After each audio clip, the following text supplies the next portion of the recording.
Welcome to the Back Nine. We are very excited about this episode, and we're going to do a very short intro, Josh, because I've got to get you blindfolded out the door here and ready for our surprise guest. Oh, thank God you said surprise guest. I didn't know what was on the other side of taking me out the door blindfolded. Am I going to end up in the back of a white van with no windows? By the way, Josh comes and visits here every once in a while, and he stays with us. And this morning he asked what he could do. What he could do when he comes. Like, he wants to be a better guest, what he could provide, what he could bring. And probably everything. My wife is so funny. She goes, just bring a puppy, a French bulldog puppy next time you come. Like, Beck, that's so easy. We can make that happen. Not like I'm thinking, I got to be down on my knees scrubbing the floors. Yeah, I'm happy to do that. You guys are incredibly hospitable. Like, bring a French bulldog puppy and we'll be good. Done. We can make that happen. Listen, I when this airs, I'm going to be just getting back from a great cruise. It should be spectacular. We're celebrating, the Codfather, my dad's 80th Codfather, birthday. 80th, yeah, fantastic. He turns 80 later this month, and what are you doing what did you do to celebrate on the cruise? Well, we're going to do every night's celebration. We'll be partying with him every night. He's all about, like, we've got the drink package. Everybody's got to make sure they use it every day. So my daughter's your daughter's right. You're like, my dad. Stop. My dad's like, hope everybody's doing their reps. Like, well, Dad, I don't need to do that. So anyway, so 80 years old. I mean, so what are your thoughts when your dad turns 80? What are your thoughts? My dad already has. Yeah, it's a little jarring, I mean, you don't expect, it's hard to watch your parents get old. Mm-hmm. It really is. But my dad's still got his sense of humor, and he's still the most fun person to be around, as you know. So, it's good. He's, still my best friend. I call him all the time. So it's weird for me. I think, I know we're going to get into this, we've gotten into this before and we'll get into it again, but, the years are going fast. They're going fast. And a lot of time it doesn't have to do with your age. It has to do with people around you and things you see. Yeah, seeing people that who are older than you get older and you realize, I'm not that far away from that. Or at the other end, seeing your kids who you used to run around and, you'd change their diapers and you'd shuttling them from one thing to the next. And now they're not just young adults anymore, but they're adults doing adult things. Right? Yeah, absolutely. Absolutely. I mean, it doesn't seem that long ago that we were that age. I'm like, oh my God, I was doing things that are so fresh in my mind when I was younger than you. Yeah, there's so much happening. It's insane. So here's what I'm going to tell you as the tease for what's coming up next. Ready. Let's go. We are going to have somebody who we covered back in the day, and I'll give you the hint when we get back. Okay. But also, this person, you talk about blowing your mind, because it seems like yesterday we were covering this person. This person recently became a grandparent. So, well, that's interesting. Yes, that is an interesting part. So we will surprise Josh with our surprise guest after this. Welcome back to the show, Josh. We're doing something we haven't done in a while. We're going to do a surprise guest for you. This guest was born in Tonawanda, New York in 1973. Grew up in Buffalo, attended Sweet Home High School, multi-sport athlete, but switched sports at one point to get into a sport that if I tell you, and I tell you that location, you're going to get it right away. I think you probably already know it. But you've given me some good clues so far. The best way to describe this is, for a big chunk of when you and I were working in that town as sportscasters, there was the Buffalo Sabres, there was the Buffalo Bills, and there was a third franchise in that town. Yes, indeed. That was not a franchise at all. It was an individual. Who are we talking about? We are talking about a guy who, at that time, absolutely captivated the city. We are talking about Joe Mesi. All right, Roy, you can reveal now. Am I right? You are. You get very good clues. You are correct. Well, it's an impossible one. It's an impossible one to introduce. Look at him. Oh my gosh, Joe, you look fantastic. You guys both do. Good to see you, Josh. Good to see you, Joe. So I was thrilled to get Joe on because it really is like nostalgia for us. I mean, he had a perfect 36-0 record. 80% of his fights ended in knockouts.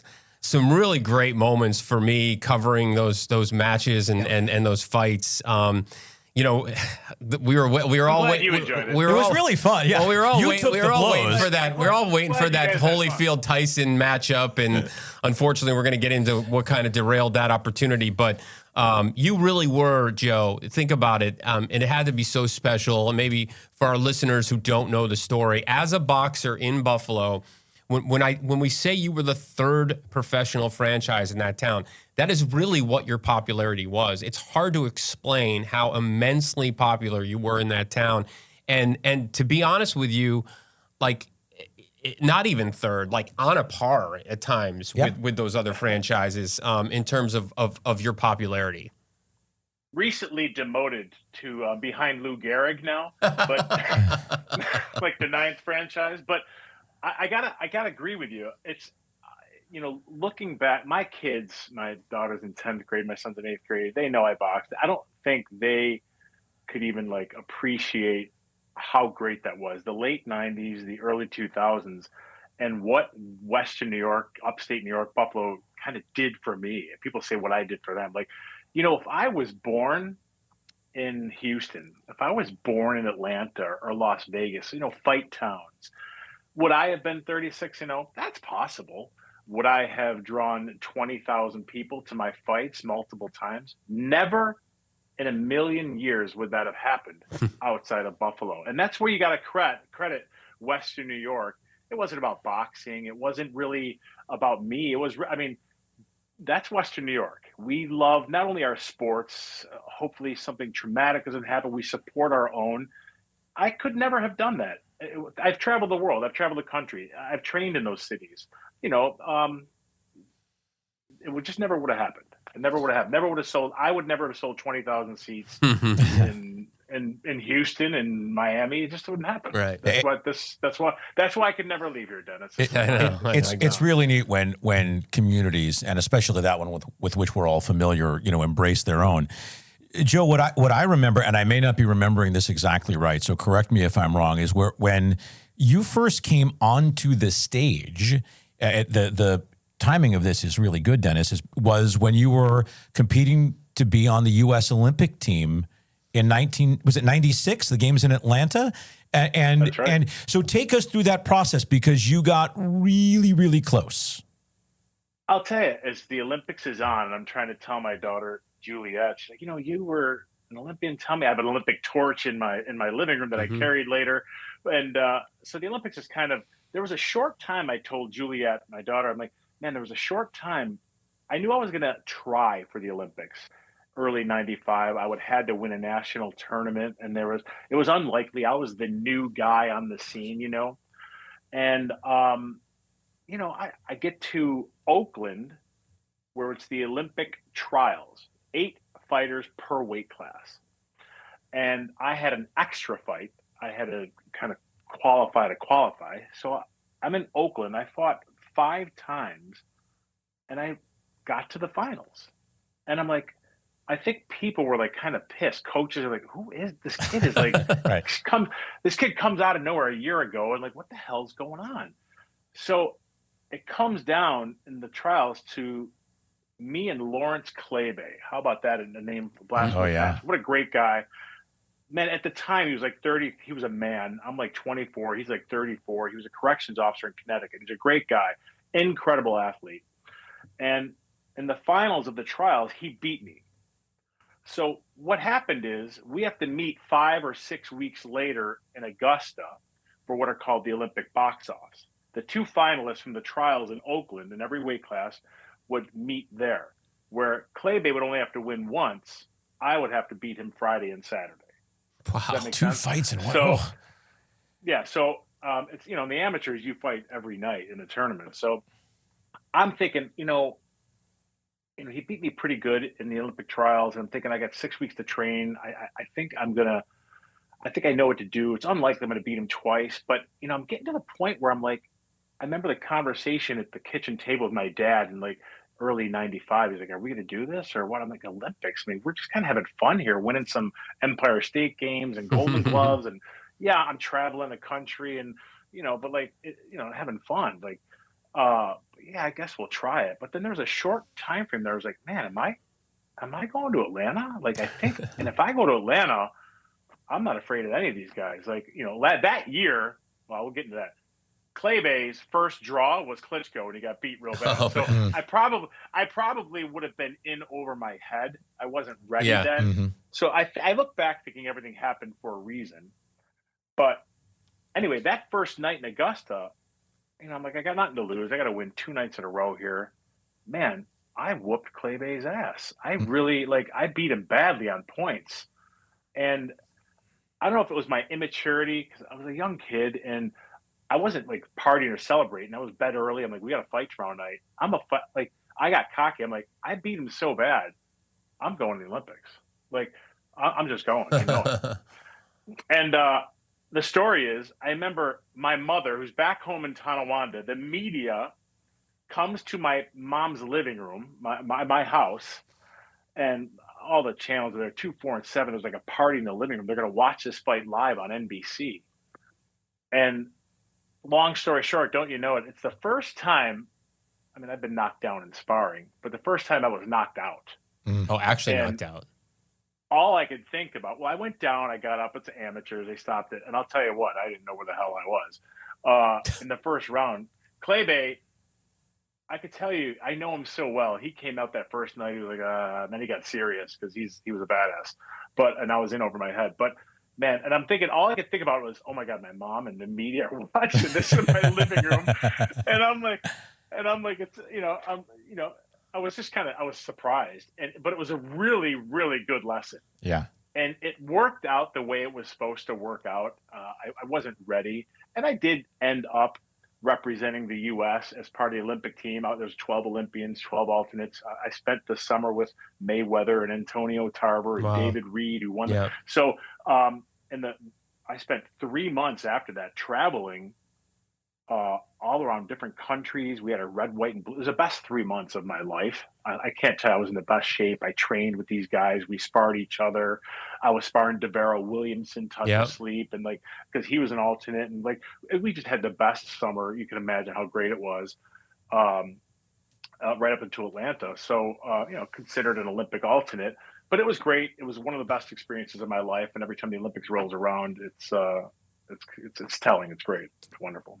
So we're going to go through real quickly your professional career, which was largely, early 2000s to about 2004. And you can get into the medical issue, which ended everything. But, there was a time when you were, for those of us who, don't know you, you were a top contender. You beat Giroff, Williamson, and Monty Barrett, and then you were ranked. I was number one. I was number one in the WBC and WBO. Right. Number one. And then I remember the Rockman fight. Like, I remember the fight. I remember how big it was for you and for the city. It's one of those things where it was the biggest win, but also the biggest setback of your life. Yeah. The little memory I have of it. I'll tell you. People, I get asked often, that was your toughest fight. Tough, yeah, but no, it was actually one of my better fights. What are you thinking about? That's the best guy that I fought. Yeah. He's a gold medalist. He won in '96 Atlanta the Boxer of the Year award. He was incredible. Giroff won the whole boxing MVP thing. Then he was the quickest to ever become cruiserweight champion in about 14 or 16 fights. He was the unified cruiserweight champion. Goes to the heavyweight division, has a few wins, and comes up to me. It comes up to me, and he's left-handed, which I hated southpaws. But the first 9 rounds, they were all 10-9 rounds. Like, it wasn't like, I won the first 8 rounds. See my memory, the first 8 rounds. So I'm thinking, like, we're gonna win this, and I get the knockdown in the 9th round, so he's winning that round. Due to my injury, I think, like, I'm losing now. It's like almost like I forgot the rest of the fight, and I feel like I'm losing. Oh my God, that was bad. I don't know. And the 10th round was ugly, So I think I remember like 3 or 4 knockdowns. I mean, I only have watched that on YouTube a couple of times.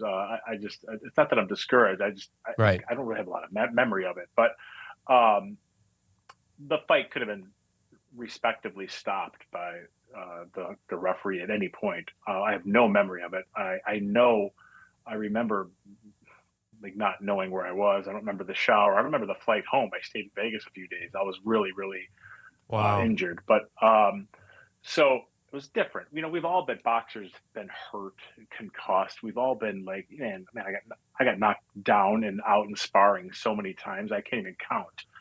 But that was different. You know what I mean? And I don't know why. I don't know how to explain it, but lingering. But so you know, I win the fight,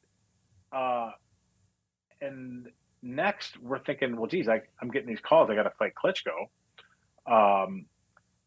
Vladimir, who I would have rather fought Vitali, but Vladimir was champion, and you know they told me I'd have to go to Germany. I said, like, screw that. He's got to come to Buffalo.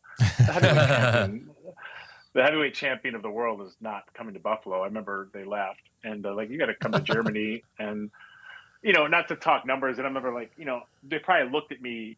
I wanted to fight Klitschko so bad. I think I would have surprised people. I love that guy. He was so good. You know, Lamont Brewster beat him years ago. Lamont was my sparring partner. That's really no way to gauge things. I know that, but I would have gave him hell, and he probably would have knocked me in the third row. But I always wanted to fight for the heavyweight title. This chubby kid from Tonawanda. I just wanted to fight for the heavyweight title, and see where it takes me. And I never got the opportunity. So after the Klitschko, they said, you got to come here and we're going to give you this much. And I go, by the time I come home with half that, I go, I'm not. They go, well, listen, the phone rings. And they're like, you know, listen, Mike is interested. And Mike Tyson. I said, will he come to Buffalo? And they said, yeah. So he did come, and we met and we talked to Mike. And this is the best part. This is hangover Mike Tyson. This is not, Right. This is not, you know, this is not. It's not pre-Buster Douglas, Mike Tyson. Yeah. Yeah. So I said, oh my God, you know, this is Mike That's Tyson a draw. of 2005, where he's way overweight. He's on drugs. He's broke. He's lost 3 times already. And I'm like, okay, I mean, let's do that. So we met with Russ Brandon. We met with, it was going to happen. But all while this was happening, unknowingly, Nevada's writing this letter saying, we know about your injury. My injury turned out to be a little worse than I thought. It's not just a concussion. It's a subdural hematoma, bleeding in the brain. And that led us to a letter saying that, you know, you can never get licensed again. You're done. And that, again, led to a 2-year long, drawn out Nevada State Supreme Court hearing that took some time.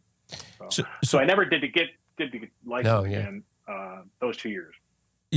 And the shame of it, you know, is I remember around that time, probably before the injury, seeing your trainer at the time, Sugar Ray Leonard, on a talk show, a New York talk show, and Michael Kay was the host, and he asked Sugar Ray Leonard, who's the best fighter you've ever seen? And Sugar Ray Leonard said, Joe Mesi. And Michael Kay said, I've never heard of him. And Sugar Ray Leonard said, you will. But he was great. And maybe Michael Kay did find you, and maybe he didn't. But what would prevent anyone from finding you was this injury. So after this, and during the whole battle with the state of Nevada, and you have this dream, this ambition that you've been pursuing for years, and now it's under threat. What were your emotions at that time? What's going through your body, your head, as you're processing, there may not be any more of this? Yeah, you know, that's difficult. The timing of it, you know, I was telling Dennis earlier, I speak today on to former athletes, and I had to look. It took some time. Those were dark couple of years. I was going back and forth to Vegas. You know, I got out of shape. I was drinking. I was doing drugs, and I thought, like, you know, I don't. It's just an ugly time. I wasn't married. Didn't have kids yet. Like, what is my purpose going to be in life? What am I going to find to make me happy? Yet I had some people saying, no, hold on, this is still going to happen yet. So I got some people in my ear telling me there's an opportunity. Some people telling me you're crazy if you do. What if you get hurt? So I was very mixed emotions, you know, and I'm, you know, not like being on the cusp like that. And that's all I thought about was like going to bed at night. You know, I'm going to get this opportunity to fight for a title. I figured I would beat Mike Tyson pretty bad at that time. It was disheartening. It was discouraging, and I was lost, you know. It took a long time for me to realize that boxing was really the tool that God gave me. It wasn't the gift. You know what I mean? And I'm very fortunate to have had the career in the past that I've had. And just because it ended, so to speak, the way it did, my God, life's just beginning. You know what I mean?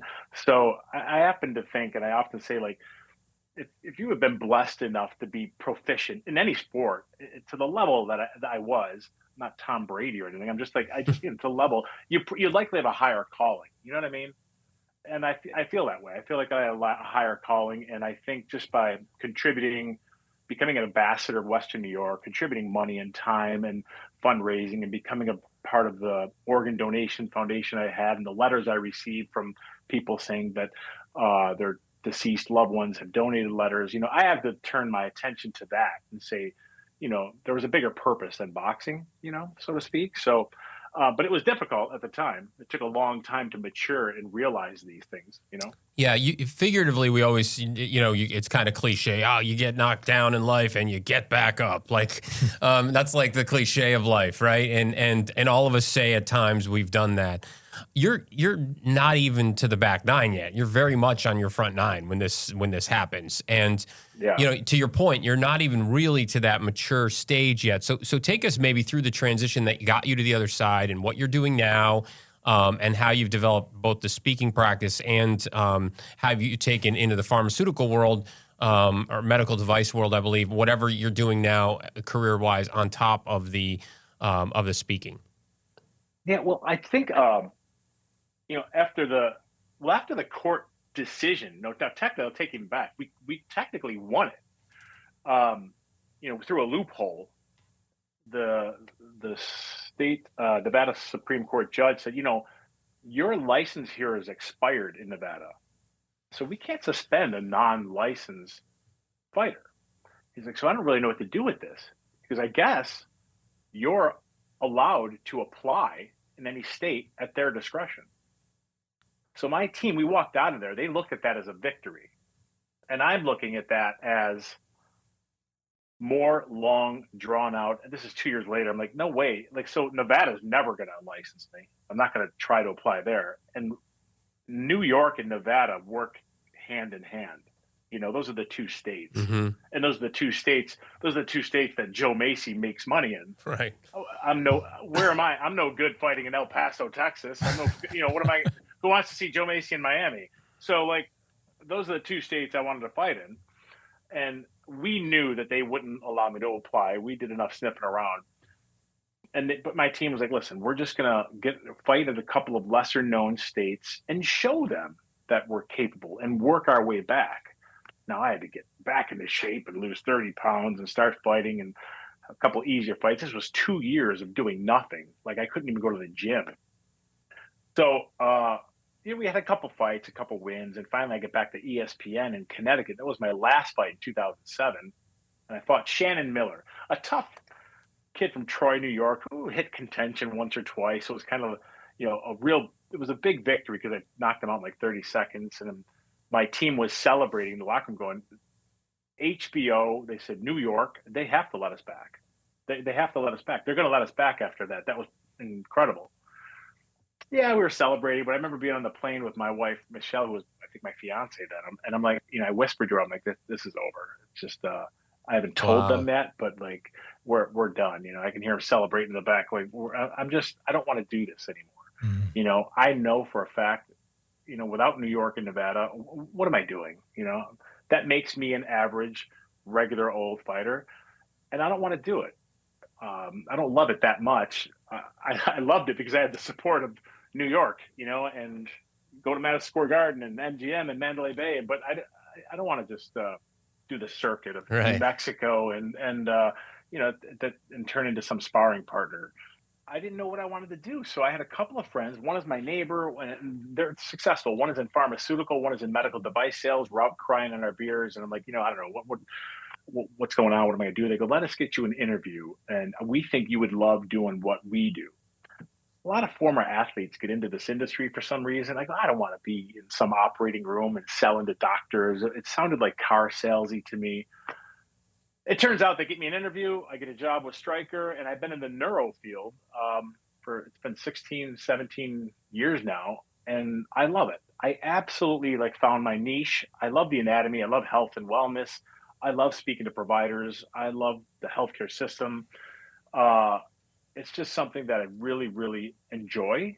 And I found my niche in doing something, and it kind of saved me. It gave me purpose. Right at the time I was getting married, um, and then I started just more recently. Well, I've been speaking for years, so I speak to corporate groups and how you need to have heart. And the metaphor with boxing and life is just it's too easy. It's too simple.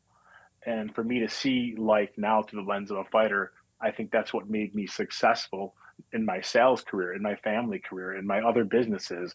And it's having that mentality and working through and overcoming setbacks, accepting them, and becoming stronger from them. It's pretty simple, but it's been a lot of fun. When Joe, when you were first moving in that direction, right? So just taking you back to the airplane and the days after, where you're sitting with your friends and your then fiance, now wife, and you're figuring out what you're going to do forward, and you get this opportunity. How did you hone that message? When you were first stepping into the health and wellness field, how did that love for that blossom? And then as you began to speak more, how did that inform the message that you're still conveying to high school kids now? And sometimes it's just taking risks, and that's part of my acronym of HEART. The T is take risks. I took a risk in '95 when I'm sitting at my dad's kitchen table, January of '95, and I had the New York State Police letter in front of me saying I start the academy in 2 months, because my dad was a police officer. Mm-hmm. His dad was a police officer. I figured I'm 23, 24. I'm just going to be a cop. I was a decent, average student. I'm going to be a cop. And I'm looking at this letter going, man, I got this. I start the academy, New York State Police. That's awesome. And the guy goes, it is awesome. Proud of you. He goes, but, we could also shred it. You could go for this, we could turn it around right now and start applying for these, and you could start training, because the Olympics is 16, 18 months away, and you've won a national tournament, you've beaten Rockmine, are we going to just ignore this? So my point is, what we did? We went after it. So take risks, Mm-hmm. I took a risk there. I took a risk with this career that has now become my career in medical device sales. And I become a resource to these providers. And I didn't know I would love it, but how would I know if I didn't try it, Mm-hmm. So I feel like I just had to take risks. The speaking, now I've been speaking for years, but I've just started, like joemesi.com will be up and running soon. So I'm just starting to promote it as something I do. I'm thinking it really is a good message, and it really is a good story. I think I really needs to be shared with specifically former athletes, or colleges or schools of any kind, really. Certainly corporate sales world, because I can put some sales Mm-hmm. twist into it. But I think it's a story that needs to be told, and knocking on the door and getting injured, and it's whether it's through loss or losing your job, and then finding that there's opportunity there. So you didn't pass that exam. Well, what an opportunity I have. Or you didn't win that fight. Well, what an opportunity I have. You have to, if you could be framed in your mind like that, but it's difficult. It's not easy. It took me years. I was just reflecting on the loss, reflecting on what I couldn't do. What am I going to do next? But you have to look at things as opportunities and take risks. How has that informed you, all of that experience, the life experience, the boxing, everything, as a father and a husband, and now I'm going to tell everybody a grandfather too, because you just told me before we got on that your stepdaughter had a child, so you're actually a grandfather before Josh and me. You beat us, so.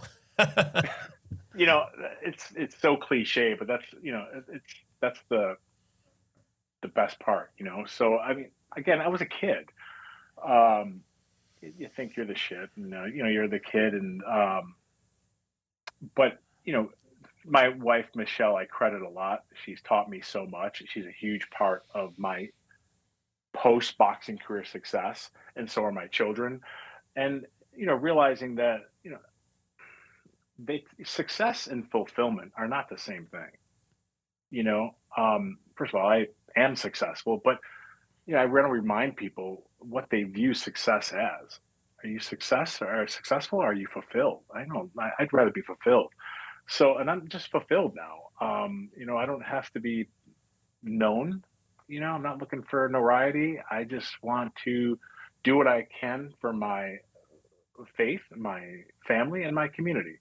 I still want to give back to my community, and I love it here. I love Western New York, and my family's everything to me. So, that will never change. But, I remember my wife telling me that. She's like, you are successful and you are fulfilled. So what more could you be crying about, Yeah, that's fantastic. It sounds like you've got the spiritual house in order, and looking at you for our audience that's only on audio, you look great. What are you doing? I mean, you're a former, Olympic athlete. How does 50-year-old Joe Mesi stay in shape? Funny, I don't do any boxing. And people ask me, God, if I'm not like pumping gas the other day, a woman just like, baby Joe. And even my wife said, I can't believe people still all these years. And she comes up to me, she's like, my 13-year-old wants to box, and what do I do? And I'm really out of the loop. Mm-hmm. I'll tell you, I'll back up. I have no involvement with boxing. And people probably look at me and saying, I missed the boat. I could have capitalized locally. Why don't I have a gym? Whether it's a boxing gym or a fitness center. And I've thought about all that. Some people thought a restaurant, maybe. I think I haven't thought of that. I thought about, I don't want to be around boxing on a day-to-day basis. I don't want to be, for a lot of reasons. I love this sport so much. I dream about it. I love it because it's part of my life and my talk, and I hate the business. Mm-hmm. It's not something I want to be around every day. I don't want to. And if I had a gym, would I have to buy like a Balboa hat and like cut off gloves? And I don't know. Like, what would I have to do? That's good. I'm kind of happy that I could hang my hat on something else in a total different industry. And I like that people use me as a resource with boxing. But I don't want to own a gym. I don't want to manage fighters. I've been asked to do that too. We want to follow your steps of what you did. And I don't want to, if anything, I would promote a fight. I've been talked to about, doing something here in Buffalo. That would maybe interest me, but I don't want to be around boxing on a day-to-day. So I don't do any boxing, but I love it. I still watch it. I still think about it. I still think it's the greatest sport in the world. I think hasn't had a great last 10 years, but it's still a great sport. And still great athletes, and it's killing itself. But there's a lot of reasons behind that. But and these fights, like I read Mayweather and now Tyson, and these things don't really help it. No, that doesn't excite me. But and all these 50-year-olds that are coming out, I would never want to. Could I get in shape and do something like that? Of course, but I don't want to do that. It's not helping the sport. It's not helping me. It's not helping anybody. So it's kind of the thing to do right now. Yeah. But and that's the only exciting fights there are, because those were the exciting names in the late 90s and early 2000s. And right now there's some good fighters. I don't want to knock them, but no one really knows who they are, Yeah, there's no brand behind boxing anymore. It's all MMA. It's crazy how much it's changed. Right. And the crossovers, there's a boxer going to fight in MMA, and like it's a mess. Well, Joe, Dana White, go ahead. He might be getting into the boxing game, Dana White, and I don't. That would help it. That would help it. That. Yeah, I mean, you couldn't ask for a better promoter to get involved in boxing than Dana White, whether you like him or not. he could reinvent the sport for sure and get it back on the map. Well, Joe, we could talk to you for hours. I mean, Josh and I could literally keep this going. There's so much to talk about, and I'm sure offline we'll see you when you're down in Florida, and I'm definitely going to connect you when I'm back in Buffalo this summer. So I'm there every summer. So yeah, it's so good to see you, man. The memories that flooded back when we first got in touch were so awesome, because those were, they were tough for you at the end, but during the prime of them, they were really fun. They were fun for all of us who got to be part of that ride. So super appreciative that you could come on with us, and grateful to let us reflect on all that too. Yeah, so much fun to catch up with you, Joe. You look terrific. Your hands still look like they could cause some damage. I'm a little afraid back here, but my hands are fine. My face hurts, but my hands are fine. But congrats on all your fulfillment, Joe. I mean, it sounds like you've really gotten to a great place, and it's thrilling to see that for those of us who knew you win. I have.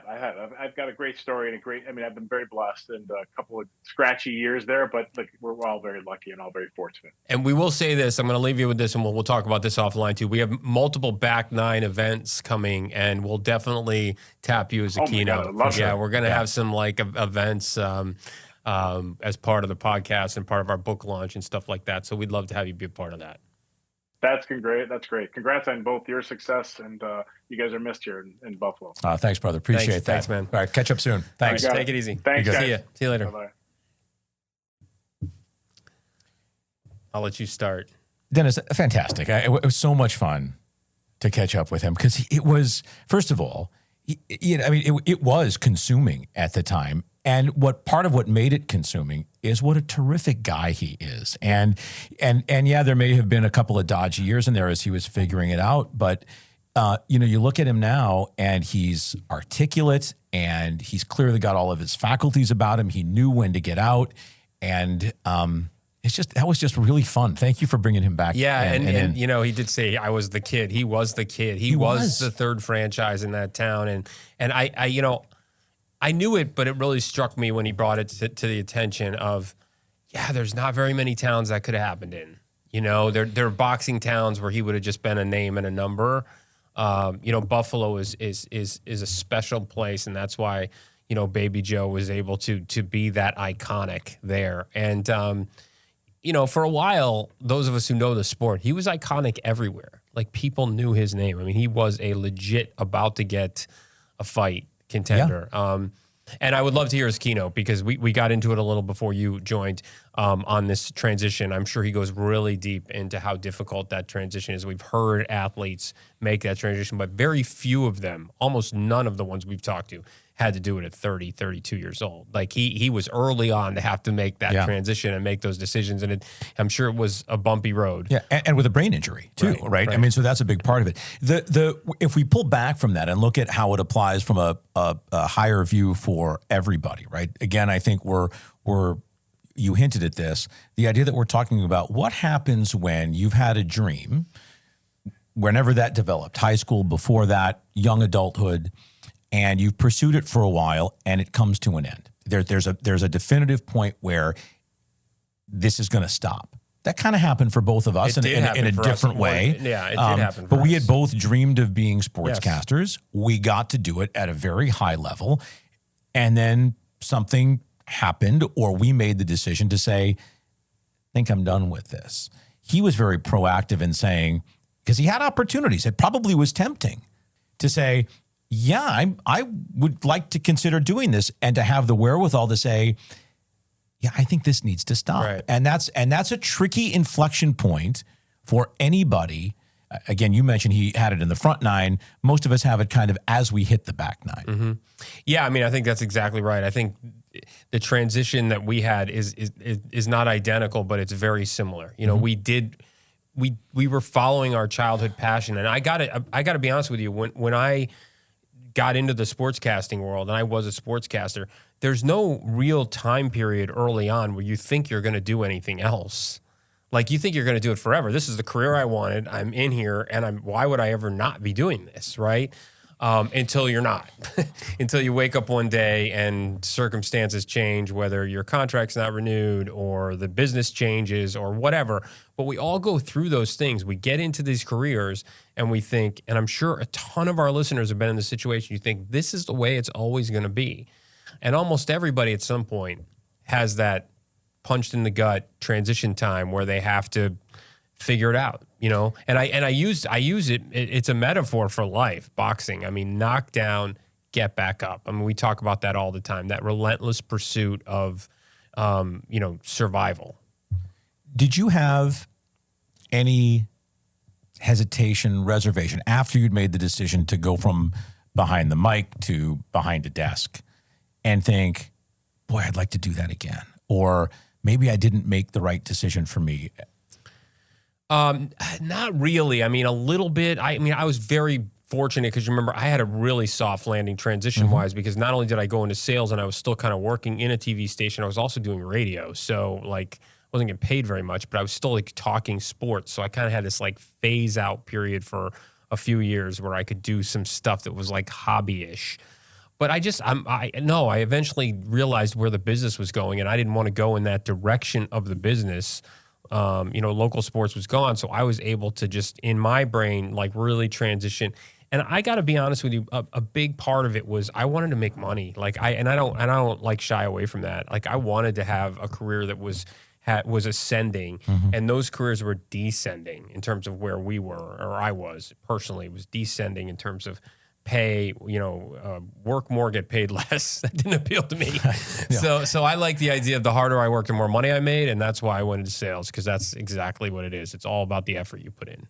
I had I had 5 or 6 months while I was still working where I was trying to figure out what to do next. And in that 5 or 6 months, I certainly considered what it would be like to continue on the same path. It was familiar. I was good at it. It felt like, from a direct overlap standpoint, if I could find another gig that was ascending, I knew I couldn't stay neutral for the reasons you just articulated, that was something to pursue. But once I made the decision to leave Chicago and come down to Florida and start a different career path, there were people that came back to me and said, hey, I've got this position. Would you be interested? And at that point, I was a very clear no. And it took being out of it for 12, 13, 14 years to rediscover what I loved about it. And it wasn't the business. It wasn't all of the egos and the narcissism and the personalities and the feeling like you were putting your future in the hands of people who were far less capable or intelligent or sophisticated than you were. I mean, in that race to the bottom. And what I loved about it is stuff that we can do here. Yeah, these kinds of conversations, the ability to have a platform and talk about what's really important instead of just, what did high school A do in basketball over high school B? Absolutely. I will say this. I've been to 2 Super Bowls in a row. I go to sporting events, and I never have the feeling that I wish I was in the bowels of that arena doing the interviews. I never do. Like I'm glad I'm here as a fan. I love that feeling. I love that I've transitioned into a fan. Would I like to do like we do, like talk about the Olympics afterwards or talk about the game on a podcast or in this situation? But being at an actual event, I want to be watching that event as a fan and cheering as a fan and not covering it. It sounds... Because we got to do that. I got to do that, and I don't need to do it anymore. Yeah, that's exactly right. We get to be fans. We get to have a beer if we want one. And we get to just enjoy the stories of sport without having to feel like we're searching for those stories of sport. But having said that, Joe Mesi is a great story of sport. It was great when he was in it, and it's a great post-career story as well. Yeah, so thank you so much, Josh. I'm glad that we were able to give you thank you for bringing it back. That was terrific. Surprise guest. Yeah. And thank you for joining us on the Back Nine. We'll see you next time.